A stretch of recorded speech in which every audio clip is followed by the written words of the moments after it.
Will there be unrest? Are they going to steal it? Is it a landslide for Trump? I want to get his take on all of this. Stefan Molyneux, I mean, can you feel the energy, my friend? I got to tell you, Alex, I've never been a big sports fan for watching sports, but getting pulled into this election cycle and being so interested in the outcome, it's kind of like watching a football game where the winning team gets to rule Western civilization for the next 1,000 years. So pretty damn important. It is quite an intense time. So it's the most important game ever. Yes, this is where it all comes down to. This is literally the winner-take-all election, because if Trump gets in, then the Republican mandate, at least the ones that the Republican people want, the Republican supporters want, not the one that the rhinos have been bait-and-switching Republicans with for the past couple of decades, they get their mandate. If the Democrats get in, they're going to legalize, of course, all the illegal immigrants. We already know that the media is largely in the tank for them, and they will be unbeatable statistically for pretty much ever. And I love how I'm sitting here babbling and you crystallize it perfectly. Walk through this. The U.S., for all its problems, is the inheritor of Western civilization, the new Atlantis, Francis Bacon, the Renaissance, the Rosicrucians, whatever you want to call it. That idea, here we are, all this wealth, true liberalism, all this freedom, being pissed on by the multinationals, telling us we're not the liberals when we are the original liberals. We're the folks that ended slavery. We're the ones behind it. So we're now learning to live in this mind control zone. As you said, this decides where Western civilization goes for a very long time. It's such clear choices here. Break it down. Well, okay, so the question is, are the rulers below or encapsulated within the rule of law? This, of course, has been something that Western civilization has been fighting for over 1,000 years. You could say back to the time of Socrates, 2,500 years ago, we've been trying to put this control, this lid over the power of the rulers. And I think we can see with the, 5 now, I guess down to 4 after Comey's review of a tiny subset of the 650,000 emails said that they found no smoking gun of intent, which of course nobody expected them to find. We've got 4 other FBI investigations into Clinton associates or their immediate families. And this Clinton stuff has been going on for decades. As you know, you've been covering it for a long time. I've been observing it for a long time. Are the rulers below the rule of law? Can they be encapsulated and controlled by the rule of law? If not, we're back to monarchy, but a very well-armed monarchy, and a monarchy with incredible electronic surveillance and control tools, a monarchy with powers we never could have anticipated in the past. Or are we going to put government back under the rule of law? Are we going to have debates about ideas rather than demographics? It all comes down to tomorrow. That's right. And again, it's the most racist thing ever when Christians and patriots come, real Christians, and get rid of slavery worldwide. England bans it. And then somehow they turn it around when we're the ones making it not about what color you are, but what you stand for. Now under the Democrats and with all the minorities, as if they were going to be more altruistic or better than a white person. No, they're just the same. They're being turned to little Klan members. And we're hearing the most racist crap ever. And the colleges are all self-segregating. And we're hearing taught white people are inherently the problem and must be exterminated. It is just, as a classical liberal, it totally flips me out that it's such a quick move to this. But the left, you know this as well as I do, I'm sure, but it may be new to your audience, Alex. The left doesn't care about minorities. They don't care about women. They care that good people want equality for the races. They care that good people want equality for the gender, for the sexes.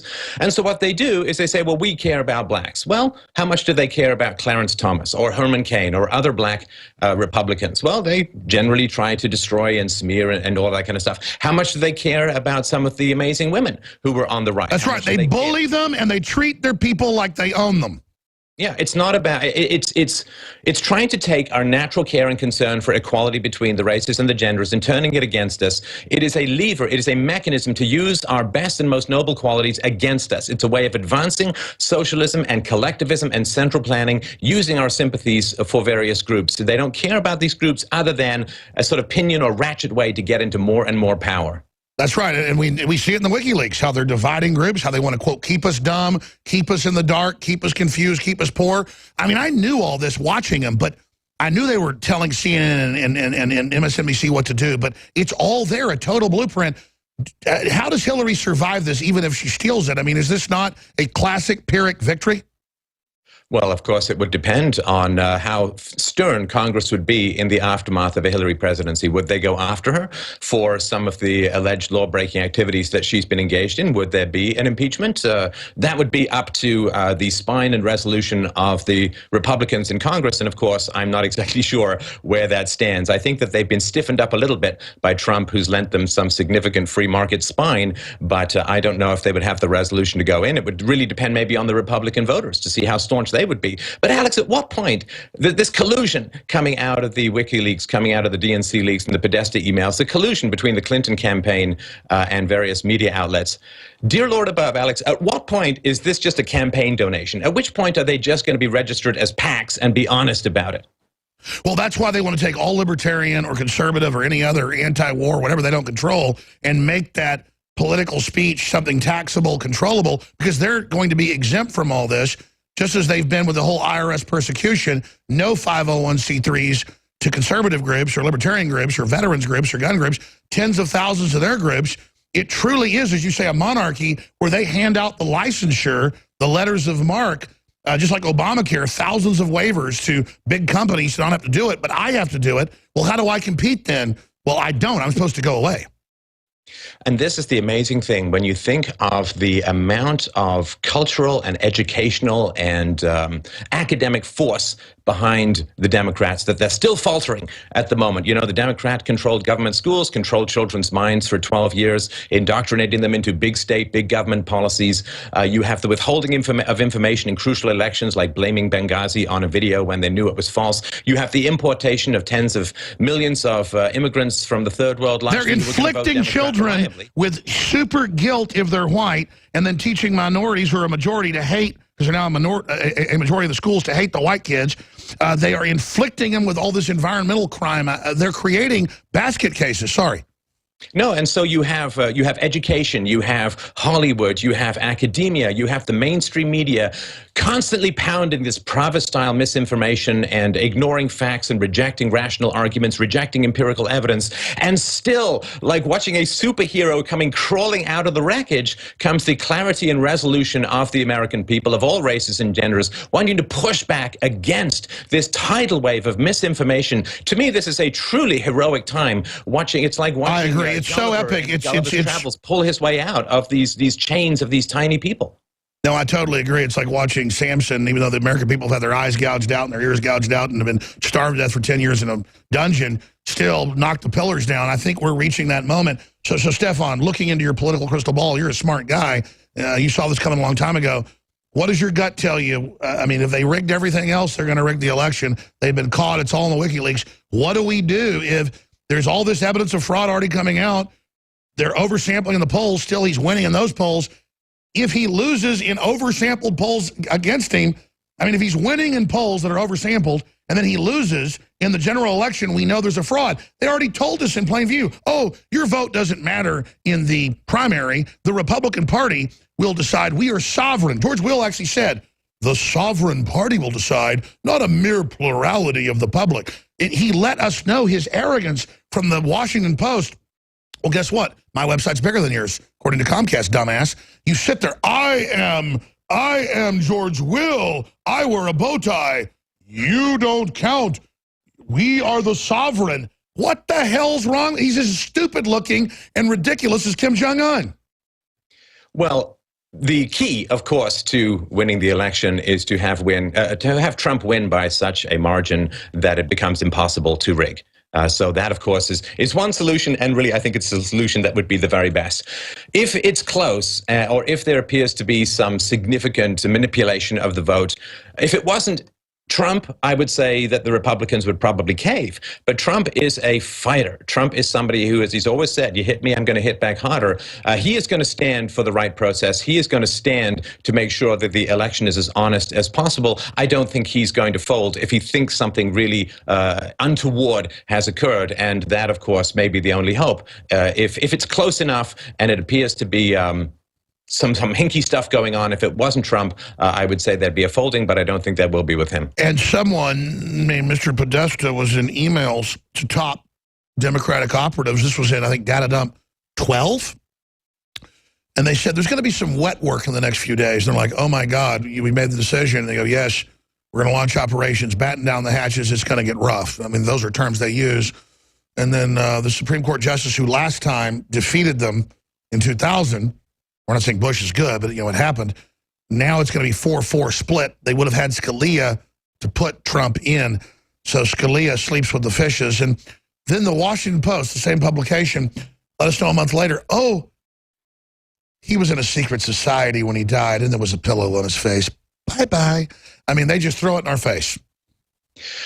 I think the key thing to understand for me about the left, Alex, is that it's impossible to really fathom their motives and their machinations without understanding that they're addicts to power. And if you've ever known somebody, and I hope you haven't, but if you have ever known somebody in your life who's a real addict, whether it's sex or gambling or drugs or alcohol or whatever, they will do anything to get their drug of choice. They will step over bodies, they will destroy their lives, they will lose their savings, their marriage, their relationships with their children. Look at the Clintons, look at the Clintons, look at the Clintons. They are, everywhere they go, we learn at the State Department, you name it, White House, they steal everything. They're mentally ill. They are addicts to, they believe everything is theirs. They have this total entitlement mentality. And they'll be as nice to whoever holds that power. In this case, it happens to be the American electorate. And of course, the complaint has been made by African Americans, and I think quite reasonably, that the Democrats will kind of bungee in and love them to death every time they need their votes, and then they'll bungee back out and leave the inner cities to continue. Look at Haiti. Look at Haiti. Yeah. Yeah, they bungee in and they say all of these wonderful, great things are going to happen. And as soon as they get what they want, it's like a drug addict who comes to you because they want to borrow $50. Well, they're real nice to you until you give them the $50 and then they vanish. And then they'll only kind of come back when they want more. So if we frame the left as addicts for power, then I think it's a lot easier to understand how they operate and what they're doing. There's no particular standards. It's just, can I get the next hit of my drug of choice? Well, let me give people a little insight into Trump's psychology, because before I started endorsing him, I did a lot of research, people that know him. If it's a big, powerful corporation or a group, he's obsessed with beating them.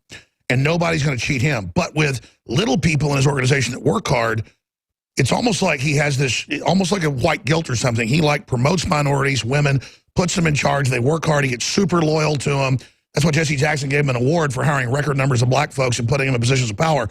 And the truth is, when he says, great energy, I love, black people, it's not a patronizing thing. Trump likes real people. I don't know. He likes energy. He likes not putting on an act. He likes confidence. And he likes boxers. He likes men.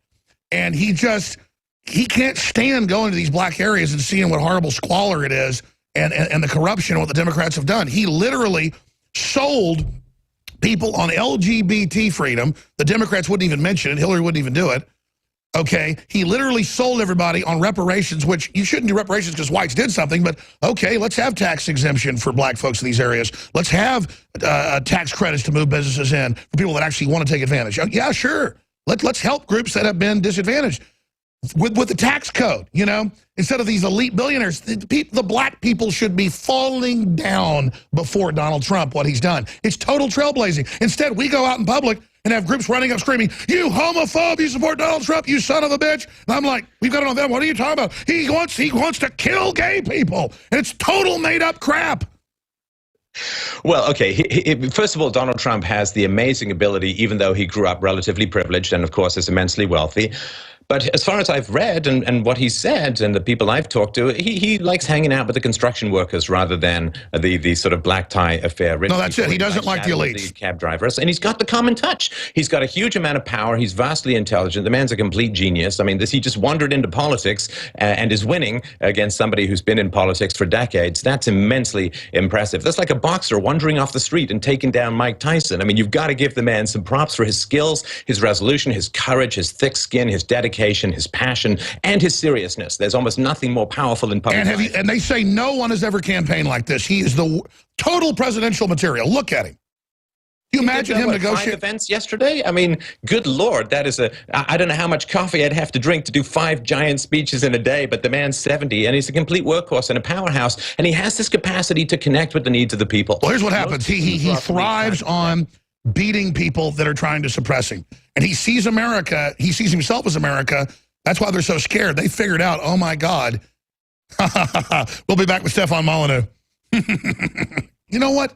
We want to be bigger than the BBC and the Wall Street Journal combined. We don't want to just be bigger than them like we are right now, according to Comcast and others. We want to be bigger than all of them combined, like Drudge is, basically. We want to just absolutely show them, not in some weird exercise of dominance, but because we know they're a fraud, they're a joke, and they've collapsed. Because it's not that we're that big, it's they're that small now. And the fact that there are Stefan Molyneux and so many others, now there's hundreds and hundreds of prominent, smart, really cool, educated people hitting on all cylinders, and it's the reawakening of humanity. So as negative as things are, and as bad as some of it is, Hillary just canceled 2 hours ago. She already had it set up her victory fireworks display. And it's on Infowars.com. She canceled it. Stefan, in the 5 minutes we have left, I want to commend you, want to invite you back on a regular basis, more than once a month. We appreciate the work you do. And I'm going to give out your website here for a moment. People should mark it down. That is freedomainradio.com. But Stefan, do you disagree with me? If you do, please tell me. But I just seem to feel it, see it intellectually at just a mathematical level. It's almost euphoric, the victory we're having. But then I got to be honest, they got the nuclear weapons. They've seized control. They're still in charge. They still tax me. They still control the enforcers. Even if the enforcers are awake and don't like what's happening. So I shouldn't, as the wolf says in Pulp Fiction, we shouldn't start taking care of each other quite yet. Well, here's the thing, Alex, and I sort of want to put this out to your audience to remember that the wheels of truth, of reality, of justice, of evidence do turn slowly. And many times in human history, it has felt that there's no possibility of survival, of flourishing, of freedom, of reason, of evidence, of connection, of virtue. There have been many times where it looks like society is falling like Atlantis into a boiling sea of collectivism and moral decay. And that is when people need to step up. If you know this information, you need to become a leader in your community. Don't consult. Don't necessarily just have debates. Be a leader. Get the information into people's heads however you can. That's it. Get aggressive now. Get aggressive. Get aggressive. Yeah. Now's the time. What do you have to lose? The alternative to not being an aggressive leader in your own community and making people understand how important it is right now to do the important thing, to take a stand for everything that our forefathers built, all the freedoms, all the equalities, equality under the law, equality of the genders, opportunities for everyone, the pursuit of happiness. Millions of people's, millions of men's bloods were shed for this incredible opportunity, this great, glorious cathedral of freedom we've all inherited. Now is the time to take a stand, to take leadership, to protect it. And it doesn't matter if people don't like you, and it doesn't matter if you think that they're in your face. It doesn't matter at all, because what matters is we keep our freedoms. And it's like taking the drink away from the drunk. He may dislike you in the moment, but down the road, he is going to get on his hands and knees and thank you for saving him from himself. And that is our job right now. I think that's the most powerful 2 minutes of radio I've heard in 10 years. Stefan, you crystallized it, and that's the great abomination. The tyrants couldn't compete with a moral group of people that wanted equality, so they, in the 60s, became the supposed leaders of the movement to then only invert it and create a giant infighting, race-based, gender-based thing. And it's so outrageous to see them attacking the West that has been the heart and the soul and the fulcrum of Renaissance.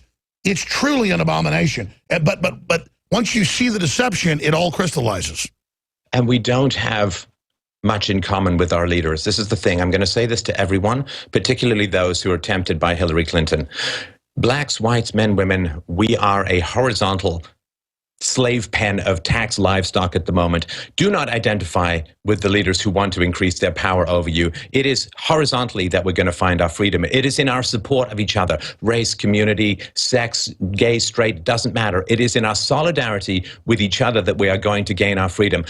Get rid of all of this overstating power, all of this intrusion, all of this control, these regulations, these high taxes, these foreign wars, and we shall find a peace with each other horizontally. We shall find a tribalism and a companionship with each other that means we don't have to look upwards anymore to get connection. We get connection with each other. We build communities with each other. What a glorious place that will be. Because at the ground level is real connection. All the other connection is artificial. Absolutely beautiful words. It's all artificial. It's all about not giving us connection. Everything they do, saying, put a baby in a crib, don't touch people, don't have sports, don't go through crises, don't go through trials, don't go through rituals, don't go through rites of passage. They admit it's all about killing leadership, killing free association, killing ascension of the species.